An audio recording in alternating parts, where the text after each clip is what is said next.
The second CPU scheduling algorithm is the shortest job first algorithm, in which the CPU is allocated to process with shortest CPU burst time. And if two processes have the same CPU burst time, then FCFS is used to break the tie.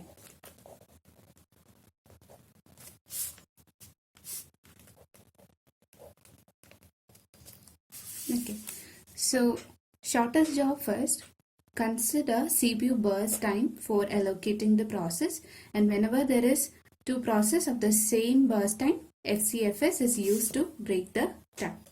Let's see this with an example. Okay, so we have four different processes P1, P2, P3 and P4 with burst times 6, 8, 7 and 3. So I've already plotted the Gantt chart. So the first process that will be allocated with CPU is the one with shortest CPU burst time. So here P4 is the one with the shortest CPU burst time. So P4 is allocated first.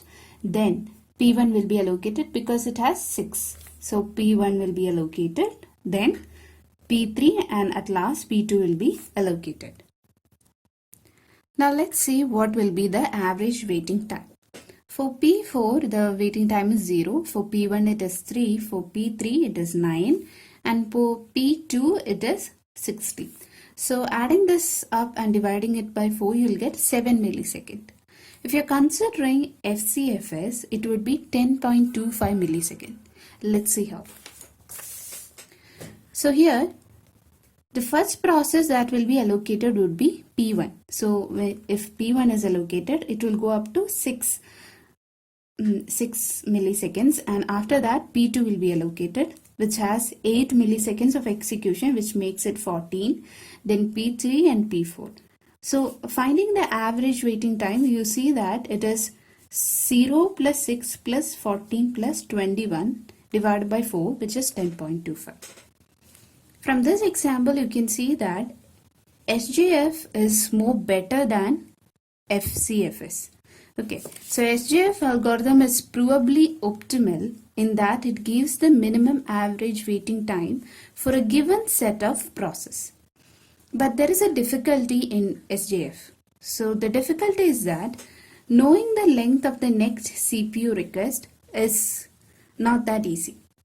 Okay, so SJF is frequently used in long-term scheduling, while it is not usually used in short-term scheduling.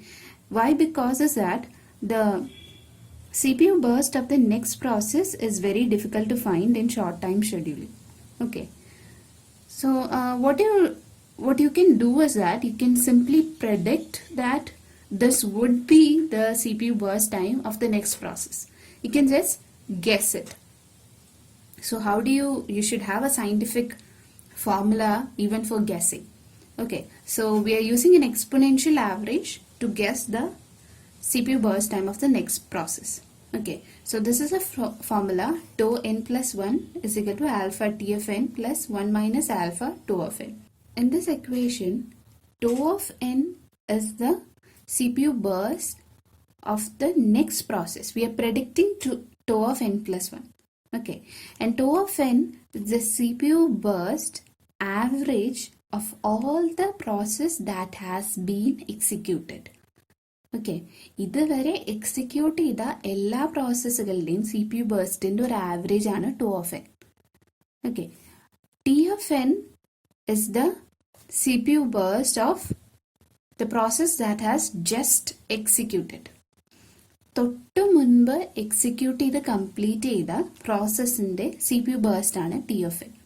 അപ്പോൾ തൊട്ട് മുൻപുള്ള പ്രോസസ്സിൻ്റെയും അതുവരെ ഉള്ള എല്ലാ പ്രോസസ്സുകളുടെയും ഒരു ആവറേജും, ഇത് രണ്ടും കൂടിയിട്ടാണ് നമ്മളൊരു പ്രഡിക്ഷൻ നടത്തുന്നത്. അടുത്ത സി പി യു ബേസ്റ്റ് ഇതാവാം എന്നുള്ളൊരു പ്രഡിക്ഷൻ നടത്തുന്നത്. ഓക്കെ, ജസ്റ്റ് ഒരു ചെറിയ എക്സാമ്പിൾ വെച്ച് പറഞ്ഞുതരാം. ഇപ്പം നമുക്ക് 3 പ്രോസസ്സ് ഉണ്ട്, P1, P2 and P3. So this has a burst time 6 while this has 8 and this has 7. Okay, we want to predict what will be the CPU burst of P4. So how you will do is tau of 4 is equal to alpha. Alpha, let alpha is equal to 1 by 2. Okay, so 1 by 2 T of n. T of n എന്താണ്? T of n is 7.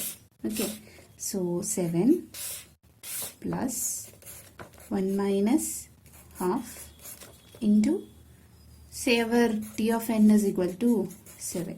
So 7. So this is 3.5 plus 3.5. We predict that P4 will be 7. You're predicting, may not be correct. Okay. Sometimes what happens, P4 will be having a burst time of 10. Can happen. അപ്പോൾ ഈ prediction എപ്പോഴും true ഒന്നുമല്ല, പക്ഷെ നമ്മൾ എന്താ ചെയ്യുന്നത്, ഇതാവാം എന്നൊരു prediction വെക്കുന്നു എന്ന് മാത്രം. ഓക്കെ, അപ്പം ഇവിടെ ആൽഫയുടെ വാല്യൂ ഹാഫ് എടുക്കുമ്പോൾ എന്താണ് സംഭവിക്കുന്നത്, നമ്മൾ ഈ തൊട്ട് മുൻപ് എക്സിക്യൂട്ട് ചെയ്ത പ്രോസസ്സിനും അതുപോലെ അതിൻ്റെ ഹിസ്റ്ററിക്കും സെയിം ബാലൻസ്ഡ് ആയിട്ടുള്ള സെയിം ആയിട്ടുള്ള പ്രയോറിറ്റിയാണ് കൊടുക്കുന്നത്. അതുകൊണ്ടാണ് ഹാഫ് എന്ന് വരുന്നത്. ഓക്കെ, അപ്പം ആൽഫ ശരിക്കും എന്താണ്? Alpha it ranges from 0 to 1 and is a parameter that controls the relative weight of recent and past history in our prediction. So which is the recent one? T of n is the recent one. Tau of n is the one, is the past history. Right, past history എന്ന് പറയുന്നത് ഇതുവരെ execute ചെയ്ത എല്ലാ പ്രോസസ്സുകളുടെയും CPU ബേസ്റ്റിന്റെ ഒരു average ആണ് T of N അല്ലേ. അപ്പോൾ ഇതാണ് past history. T of n എന്ന് പറയുന്നത് തൊട്ട് മുമ്പ് കഴിഞ്ഞ പ്രോസസ്സിന്റെ CPU ബേസ്റ്റ് ആണ്. Okay, what happens if alpha is equal to 0? What will happen? So T of 4 എന്ന് പറയുന്നത് 0 into 7 plus 1 minus 0 into 7 ആയി പോകും അല്ലേ. അപ്പൊ ഈ ടേം എന്താണ്? This will get cancelled. That is like you are writing T4 is equal to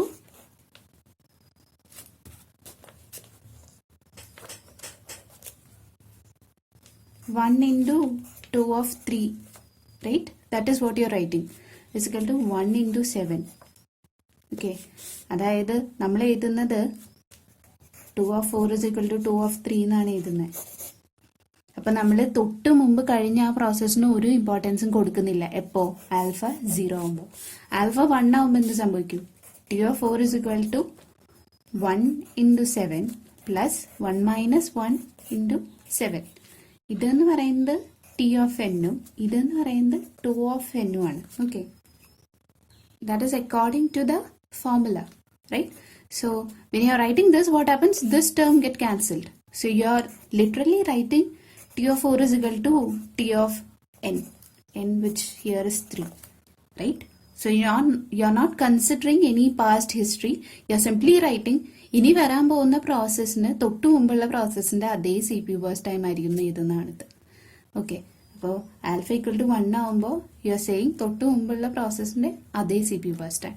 alpha 0 ആകുമ്പോൾ നമ്മൾ പറയുന്നത് തൊട്ട് മുമ്പുള്ള പ്രോസസ്സിന് ഒരു ഇമ്പോർട്ടൻസും ഇല്ല, പാസ്റ്റിലുള്ള എല്ലാ പ്രോസസ്സിന്റെ ഒരു ആവറേജ് ഉണ്ടല്ലോ, അതാണ് നെക്സ്റ്റ് വരുന്ന പ്രോസസ്സിന്റെ CPU ബേസ്റ്റ്.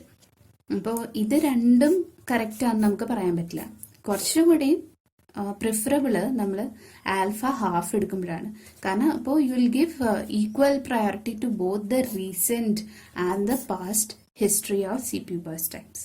ഓക്കെ, അപ്പം അങ്ങനെയാണ് നമ്മൾ എന്ത് ചെയ്യുന്നത്, അടുത്ത പ്രോസസ്സിന്റെ CPU ബേസ്റ്റ് എന്താന്ന് പ്രഡിക്റ്റ് ചെയ്യുന്നത്.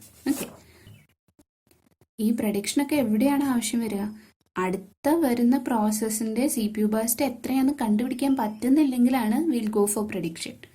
ഓക്കെ, അപ്പം ഷോർട്ട് ടൈം ഷെഡ്യൂളിങ്ങിൽ നമ്മൾ SJF യൂസ് ചെയ്യാത്ത കാരണം എന്താണെന്ന് വെച്ചാൽ അടുത്ത വരുന്ന പ്രോസസ്സിന്റെ CPU ബേസ്റ്റ് നമുക്ക് ജസ്റ്റ് ഗസ് ചെയ്യാൻ മാത്രമേ പറ്റുള്ളൂ. അതുകൊണ്ടാണ് ഷോർട്ട് ടേം ഷെഡ്യൂളിങ്ങിൽ നമ്മൾ SJF യൂസ് ചെയ്യാത്തത്. എങ്ങനെയാണ് അത് പ്രഡിക്റ്റ് ചെയ്യണേന്നാണ് ഈ ഫോർമുലയിൽ ഈ ഒരു എക്സ്പ്ലനേഷൻ. ഓക്കെ, അപ്പോൾ usually SJF is used in where long term scheduling. Okay, in first come first serve we had only a single version of it, that is a non-preemptive version. But in shortest job first we have a preemptive version of SJF.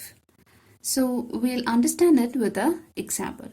Consider we have 4 process P1, P2, P3 and P4 with arrival time 0, 1, 2 and 3. So until now we haven't considered arrival time. But in preemptive scheduling, arrival time is very important. Okay. So initially P1 is the only process because it has came at 0th point. Okay.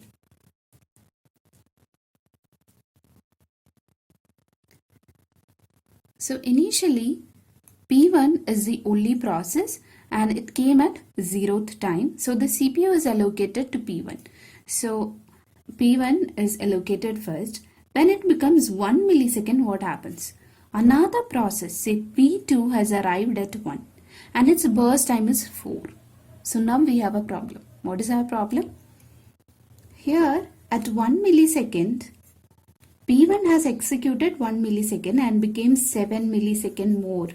So the remaining portion of the executing process, which is P1, is 7 millisecond.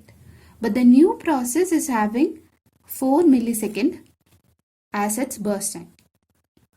So the new process has shorter CPU burst time than the executing process. Now what happens is that the CPU will preempt this particular P1 and the CPU is granted to P2. Okay, so now P1 is preempted and P2 starts executing. We'll see this in detail. Let's see. Okay, so at 0th millisecond, P1 is only 1. Okay, so the CPU is allocated to P1. It starts executing. At 1 millisecond, what happens? Another process P2 has came with 4 milliseconds. So seeing this, the CPU preempts P1 and start executing P2. So now P2 has started its execution. At the 2nd millisecond, what happened? Another process P3 has arrived, which is having a burst time of 9. So here at this point, P2 has 3 milliseconds as its burst time, whereas P3 has 9. So there is no problem. Why? Because this is larger than 3. So P2 can continue its execution. Okay. Again, at 3rd millisecond, another process came, but again it is larger. 5 is larger than 2. So P2 can still continue its execution. At 4th millisecond, P2 is executing. At 5th millisecond, it has completed its execution. Okay, so at this point, it will check which is the one with the lowest and it sees 4. Now what happened? 4 starts executing. Okay, so you can see P1. So P1 was executing, then P2. At 5th millisecond, P4 starts executing. Okay. So 5. Then at 6th, it checks which is greater. 4 is greater. Sorry, 4 is smaller. So this continues its execution until 10 millisecond. When it completes its execution, now it checks which has the smallest. P1 is the smallest. So we will start executing this one. Okay. So you see that P1 has started its execution at 10 millisecond until 17th millisecond. Why? Because we have a remaining of 7 millisecond, right? So that has to be executed. So you are executing that. When it becomes 17 millisecond, what happens? It will check what else is there. P3 is there. So you start executing P3. So that is how you do it. So after 5 milliseconds, this particular P2 has completed. That is why I have marked it with a cross. So that this process is actually taken away from the queue. Okay. Likewise, when it becomes 10 millisecond, thereafter P4 is not there. Okay. So this is how it executes. So each time it will check what is the remaining portion is there for the executing process and is it shorter than the newly arrived process or the process that is already there. Okay, so preemptive scheduling, when the next CPU burst of a newly arrived process may be shorter than what is left in the currently executing process, then preemptive SJF would preempt the currently executing process. Okay. So the average waiting time, how you will be calculating, is equal to total waiting time minus number of milliseconds the process has executed minus the arrival time. So this is not as easy as how we have calculated for first come first serve. Let's see. For P1. For P1, the total waiting is 10.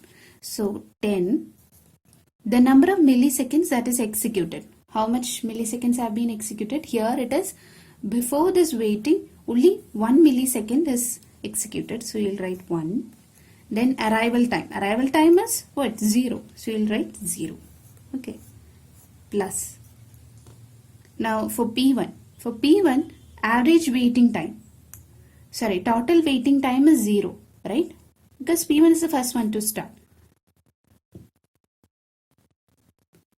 To find the average waiting time of preemptive SJF, we have to take to consideration total waiting time minus the number of milliseconds process executed minus the arrival time.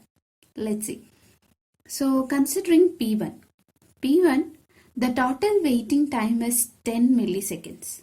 Okay, so you write 10 minus the number of milliseconds the process has executed before this waiting. Okay, so before this 10, it has executed 1 millisecond, right? So you will write 1. And what is the arrival time? 0. So it's 0. Okay. Plus. Now consider P2. What is the total waiting time? It is 1. 1 minus. Have it been executed before this time? No. So this value is 0 minus arrival time is 1. So 1. Now P3 is the total waiting time is 17. Have it been executed before? No. So it is 0. So 17 minus 0, arrival time is 2. Okay. Plus, considering P4, the total waiting time is 5. So 5 minus, have it been executed before? No. So 0 minus arrival time is 3. Okay. So this you will get 6.5 millisecond, which is lesser than preemptive SJF. In non-preemptive SJF. In non-preemptive SJF, you will get 7.75 milliseconds, and in FCFS, you will get 8.75 milliseconds. So you can see that preemptive SJF is better than both of these algorithms. Okay.